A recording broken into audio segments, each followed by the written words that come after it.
Bismillahir Rahmanir Rahim. Assalamu alaikum wa rahmatullahi wa barakatuh. Peace be upon you, my brothers and sisters. Welcome back to the Muslim Converts channel.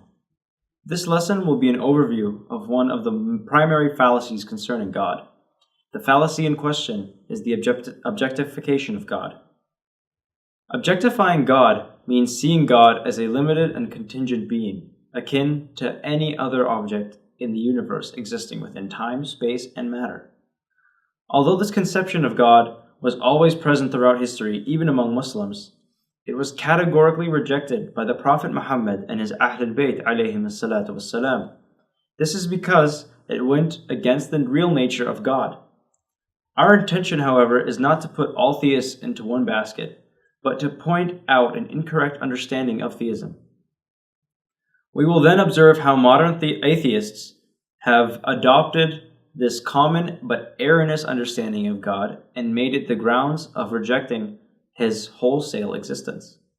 In this lesson, we argue that the God which atheists reject is also rejected by Islam, the Prophet Muhammad sallallahu alaihi wasallam, and his Ahlul-Bayt alayhim as-salam. We begin our series of lectures with this question, as without a proper understanding of Tawheed, none of Islam makes any sense. We also feel that for many Muslims, an incorrect understanding of the Islamic God is often the main source of doubts and misgivings about Islam. Our attempt in the next series of short classes is to rectify this problem, which unfortunately is pervasive among many believing theists. Say, do you order me worship other than Allah? O you who are ignorant of Allah? Quran, chapter 39, verse 64. Within the last 15 years, a great deal of literature has been published aiming to disprove the existence of God. God, this genre of literature claims, is merely a delusion akin to fairies. His existence is not verifiable or provable in any way. Richard Dawkins, the most famous atheist writer and scientist living today, writes the following in his book, The God Delusion. I have found it an amusing strategy, when asked whether I am an atheist, to point out that the questioner is also an atheist when considering Zeus, Apollo, Amun-Ra, Mithras, Baal, Thor, Wotan, the golden calf. I just go one god further. For atheists like Richard Dawkins, the God of monotheism, often known as Yahweh, Allah, or Khoda, among many other names, is just another version of a god akin to those of Greek and Hindu mythology. The Abrahamic God, they argue, is no different than the gods of polytheism, except that this God is much more powerful, longer in duration, omniscient, and, most distinguishing of all, alone.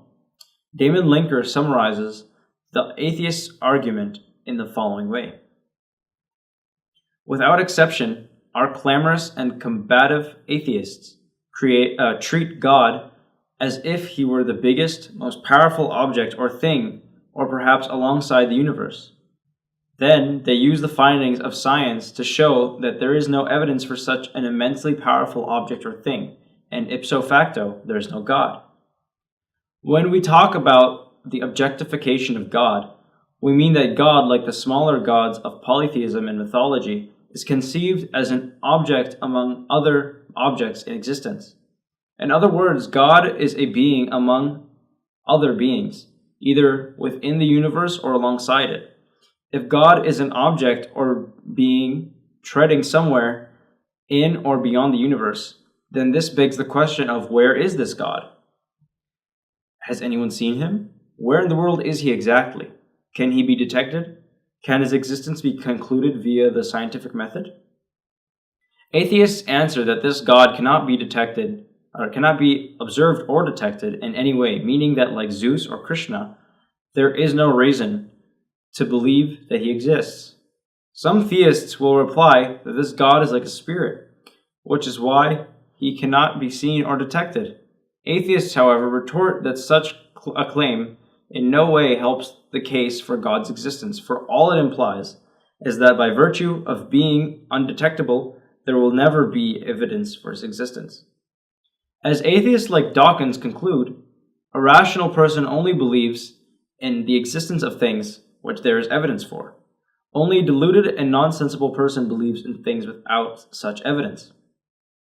According to Islam's school of al-Bayt alayhim salam, there are 5 usool-e-deen, or principles of religion. The first principle is that of tawheed, or oneness of the Islamic or Muslim understanding of God. The principle of tawheed states that there is nothing like God and that He transcends all that we can imagine, including space, time, and matter. He is not contingent, nor is He conditioned by anything.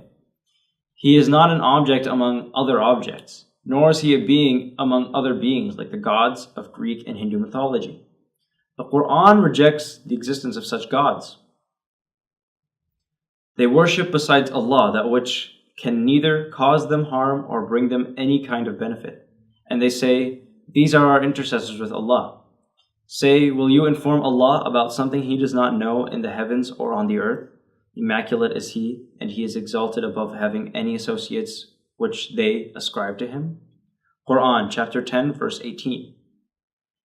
He is not in or alongside the universe other contingent beings or objects would be. He is instead the source and fountain of all being and existence, without whom nothing can exist, not even for a split second. As the transcendental and unconditional grounds for all of existence, He is not subject to scientific inquiry as only contingent objects, like objects that depend on space, time, and matter, can be observed in this way. Simply put, science is the study of finites and God is infinite. So we must use other terms to derive the existence of God.